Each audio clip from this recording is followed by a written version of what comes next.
आज जुना RTO office रस्त्याचं काम हे महाराष्ट्राचे मुख्यमंत्री देवेंद्रजी फडणवीस यांनी जाहीर केल्याप्रमाणे मागच्या निवडणुकीच्या पूर्वी जो निधी मिळाला होता त्याच्यातनं हे पहिलं काम पूर्ण करण्यात आलेलं आहे। या ठिकाणी अतिशय सुंदर असा हा रस्ता जुना RTO ऑफिसचा कॉन्क्रीटचा झाला आहे आणि इथं असणारे पोल त्याचबरोबर बाकडी वगैरे त्याचबरोबर याच्यासाठी सर्व युटिलिटीज आहेत। रस्ता खोदायला लागणार नाही, पाईप वगैरे घालायला केबल टाकायला हे वेगवेगळ्या ठिकाणी युटिलिटी ठेवलेत। आता अशाच पद्धतीनं पुढच्या रस्त्याचं काम आपल्या कुबेर विनायकपासून खालचं सुरू झाले, त्याचबरोबर आपल्या मोना स्कूलच्या इथलं काम पूर्ण होत आलेलं आहे।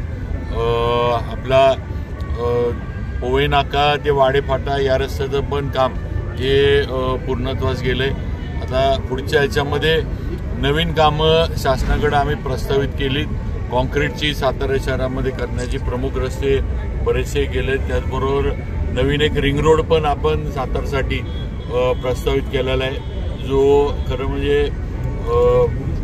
रामराव पवार नगरपासून किल्ल्याच्या इकडनं असाच त्या ह्याच्यातनं एक कासकडं रोड जाईल आणि दुसरा रोड मारदरे वगैरे असं हे करून जुना मेढा रोड जो आहे त्याला जोडण्याचं नियोजन या रिंग रोडचं आम्ही केलं आहे। त्याचं पण प्रस्ताव हा शासनाकडे गेला आहे, लवकरच त्याला पण मान्यता मिळेल।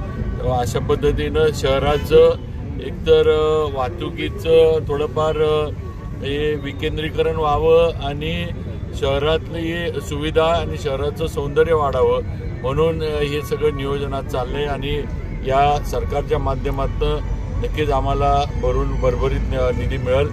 फडणवीस साहेबांकडे आम्ही प्रयत्न करतो आणि नक्की ते या सर्व कामांना मंजुरी देतील। महाराज साहेब, आज गुढीपाडवा आहे, नवीन वर्षाचा काय संकल्प असेल? काही नवीन संकल्प असा नाही, ज्या जबाबदाऱ्या आहेत त्या चांगल्या पद्धतीनं आणि समर्थपणे पार पाडण्याचाच प्रयत्न राहील। चल, थँक्यू।